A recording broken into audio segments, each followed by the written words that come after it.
नमस्कार। आज कोशिका जीवन की इकाई पॉडकास्ट डिवीजन का पार्ट 2 है। आज हम देखेंगे कि कोशिका द्रव्य जो होता है वो अर्ध तरल होता है, यानी कि जेली जैसा होता है और ये सभी जीवों में पाया जाता है और इसके अंदर सभी की सभी रासायनिक क्रियाएं संपन्न होती हैं।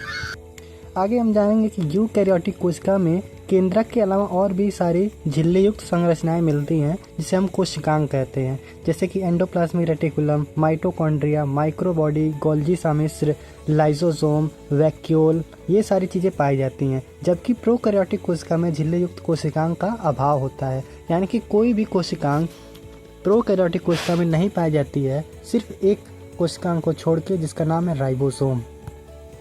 आगे हमने देखा कि कोशिकाएं माप, आकार व कार्य की दृष्टि से काफ़ी भिन्न होती हैं, यानी उनका अलग अलग माप होता है, अलग अलग आकार होता है और अलग अलग कार्य होता है। ठीक है, तो हम लोग सबसे पहले माप के बारे में अगर हम लोग देखें तो सबसे छोटी कोशिका होती है माइकोप्लाज्मा, जिसकी माप होती है 0.3 माइक्रोमीटर। ठीक है, उससे बड़ा हमारे पास एक और डाटा दिया हुआ है जीवाणु का, बैक्टीरिया का, जो कि होता है 3 से 5 माइक्रोमीटर का। फिर हमने देखा कि सबसे बड़ी कोशिका जो होती है वो होती है शुतुरमुर्ग का अंडा, जो सबसे बड़ा होता है। बहुकोशिकीय जीवधारियों में अगर देखा जाए तो मनुष्य की जो लाल रक्त कोशिका होती है, यानी रेड ब्लड सेल, उसका जो व्यास होता है वो लगभग 7 माइक्रोमीटर का होता है। ठीक है, अगर हम बात करें सबसे लंबी कोशिकाएं, याद रखिएगा जो सबसे बड़ी कोशिका वो हो शुतुरमुर्ग का अंडा, और अगर हम देखें सबसे लंबी कोशिका तो वो हो जाएगी तंत्रिका, जिसे नर्व सेल भी बोलते हैं। तो अब तक हमने देखा अलग अलग आकार और अलग अलग माप की कोशिकाओं के बारे में। अब हम कुछ कोशिकाओं का आकार देख लेते हैं। उनका आकार बिंबिकार जैसा हो सकता है, बहुभुजी हो सकता है, स्तंभी हो सकता है, घनाभ हो सकता है, धागे की तरह हो सकता है और समाकृति की तरह हो सकता है। और उनका जो भी रूप है वो उनके कार्य के अनुसार भिन्न भिन्न होता है। इसको थोड़ा सा अगर हम ध्यान से समझें तो जैसे कि हमें मालूम है कि जो तंत्रिका कोशिका यानी कि जो नर्व सेल है, उनका काम होता है मैसेज यानी संदेश को पहुंचाना। तो वो कैसे होनी चाहिए? पतली और लंबी होनी चाहिए। ठीक उसी प्रकार इनकी जो संरचना होती है वो कैसी होती है? लंबी और पतली सी होती है। लाल रक्त कोशिकाओं का काम होता है ऑक्सीजन का भंडारण करना, और ऑक्सीजन का भंडारण करने के लिए इनको गोल आकार में होना चाहिए, इसलिए वो कैसे आकार की होती हैं? गोल आकार की होती हैं। अब हमारा अगला टॉपिक है प्रोकैरियोटिक कोशिकाएं, जिसके बारे में हम डिटेल में समझेंगे। प्रोकैरियोटिक कोशिका में पूरा का पूरा मोनेरा जगत आता है, और मोनेरा जगत के अंदर आते हैं जीवाणु, जिसे बैक्टीरिया कहते हैं, नील हरित शैवाल, माइकोप्लाज्मा और पीपीएलओ आते हैं इसके अंदर। सामान्यतः देखा गया है कि यूकैरियोटिक कोशिकाएं से यह बहुत छोटी होती हैं और काफ़ी तेज से विभाजित करती हैं हमारी प्रोकैरियोटिक कोशिका। ठीक है, मूल रूप से इनके 4 आकार होते हैं: बैसिलस, दंडाकार, कोकस, गोलाकार, विब्रो, कोकस और स्पाइरलम यानी कि सर्पिलाकार के। अगला लाइन बहुत इंपॉर्टेंट है कि प्रोकैरियोटिक कोशिका का जो मूलभूत संगठन होता है वह भिन्न होता है, जबकि उनका जो मूलभूत संगठन होता है वो एक जैसा होता है, जबकि उनका आकार और कार्य अलग अलग होता है। मूलभूत संगठन का मतलब है कि जितनी भी प्रोकैरियोटिक कोशिका पाई जाती है सबके बाहर कोशिका भित्ति होती है, उसके अंदर कोशिका झिल्ली होती है, उसके अंदर जीव द्रव्य होता है, उसके अंदर केंद्रक होता है। उतना अच्छा डेवलप, उतना अच्छा परिपक्व नहीं होता है, मतलब उसके बाहर झिल्ली नहीं पाई जाती, लेकिन फिर भी केंद्रक पाया जाता है। केंद्रक के अंदर पाया जाता है हमारा क्रोमोसोम, और क्रोमोसोम के अंदर होता है डीएनए। ठीक है, तो इस प्रकार से उनका जो मूलभूत संगठन वो लगभग सब में क्या रहता है? एक जैसा होता है, लेकिन उनका जो आकार रहता है, जैसे हमने देखा कि अलग अलग आकार के थे। ठीक है, तो उनका आकार भी अलग होता है और उनका कार्य भी अलग अलग होता है। जैसा कि हमने बताया कि इसमें केंद्रक होता है और केंद्रक के अंदर एक क्रोमोसोम पाया जाता है, उसके अंदर डीएनए पाया जाता है। इसके अलावा एक और गोल आकार में डीएनए पाया जाता है जो छोटा छोटा होता है, उन्हें हम बोलते हैं प्लाज्मिड। ये जीनोमिक जो मेन डीएनए था उसके अलावा पाया जाता है। कुछ बैक्टीरिया में सिर्फ ये पाया जाता है। ये क्या करता है? कुछ एक्स्ट्रा प्रॉपर्टीज़, कुछ एक्स्ट्रा गुण दे देता है जिस भी बैक्टीरिया में पाया जाता है, जैसे कि उसे रोग प्रतिरोधक क्षमता दे सकता है या कोई एक्स्ट्रा चीज़ उसे बनाने में मदद कर सकता है। मतलब इसका मेन काम नहीं होता है जो असल में जीनोमिक डीएनए का होता है। और जैसा कि हम जानते हैं प्रोकैरियोट में कोशिकांग नहीं पाए जाते हैं, लेकिन कुछ विशेष प्रकार के इसके अंदर अंतर्विष्ट मिलते हैं। साथ ही साथ कोशिका झिल्ली का एक अलग आकार तरह का मिलता है जिसे हम लोग बोलते हैं मीसोसोम। आगे हम लोग डिटेल में समझें कि अंतर्विष्ट और मीसोसोम क्या होता है। सबसे पहले हम लोग आज समझ लेते हैं कि कोशिका आवरण और उसके अलग अलग रूपांतरण को। ठीक है, तो जो कोशिका आवरण होता है एक जटिल रासायनिक होता है। ठीक है, इसमें 3 परत होती है। जो सबसे बाहरी परत होती है उसे हम लोग ग्लाइकोकैलिक्स बोलते हैं। उसके बाद से आता है कोशिका भित्ति और सबसे अंदर होता है जीव द्रव्य झिल्ली।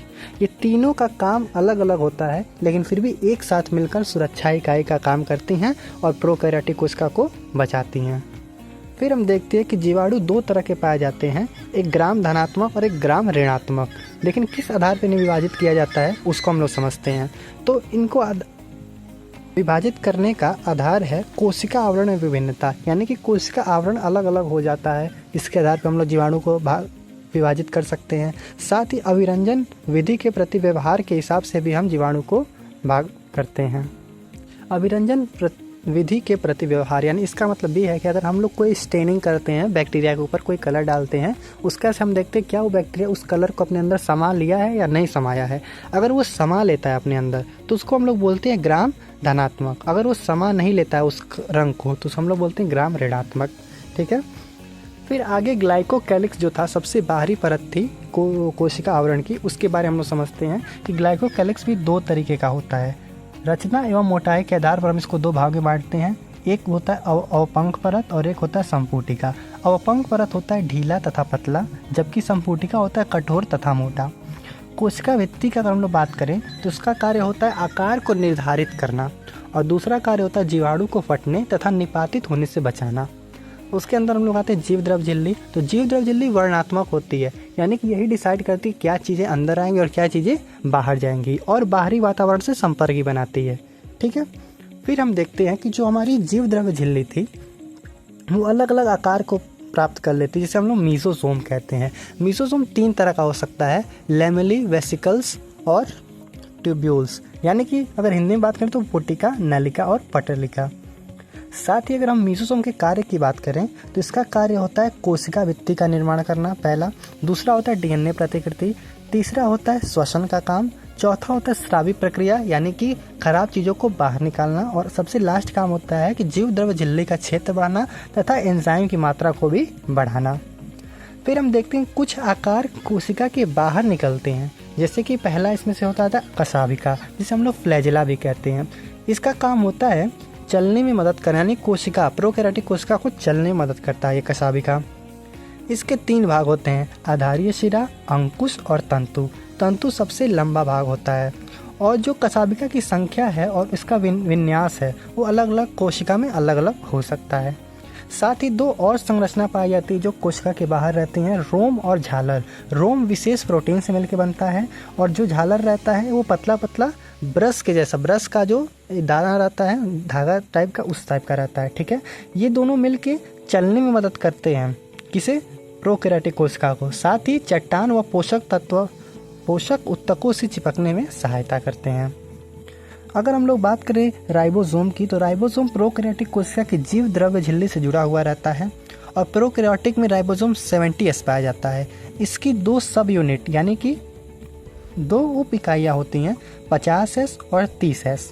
जब बहुत सारे राइबोसोम एक mRNA पर संदेशवाहक RNA पर जुड़ जाते हैं उसे हम लोग बहुराइबोसोम या बहुसूत्र कहते हैं और आगे चलकर यही बहुसूत्र प्रोटीन का निर्माण करता है।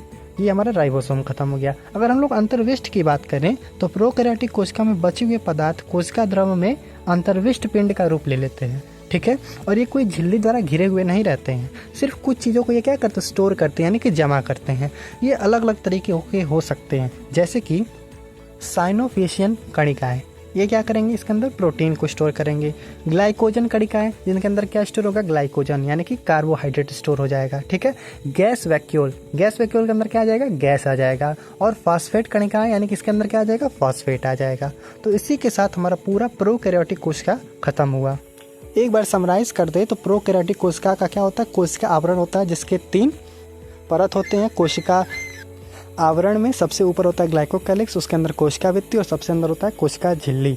उसके अंदर होता है जीव द्रव्य के अंदर होता है केंद्रक, जिसके बाहर केंद्रक की झिल्ली नहीं होती। उसके अंदर होता है क्रोमोसोम के अंदर होता है डीएनए। साथ ही इसमें राइबोसोम 70S का पाया जाता है और जो जीव द्रव्य झिल्ली वो अलग अलग रूप लेती है, जिसे हम लोग मीसोसोम कहते हैं। साथ ही इसके अंदर अंतर्विष्ट पाया जाता है और कुछ कोशिकाओं में राइबोसोम पाया जाता है। तो ये हमारा पूरा प्रोकैरियोटिक कोशिका खत्म होता है। अब हम लोग अगले वीडियो में यूकैरियोटिक कोशिका के बारे में समझेंगे। धन्यवाद।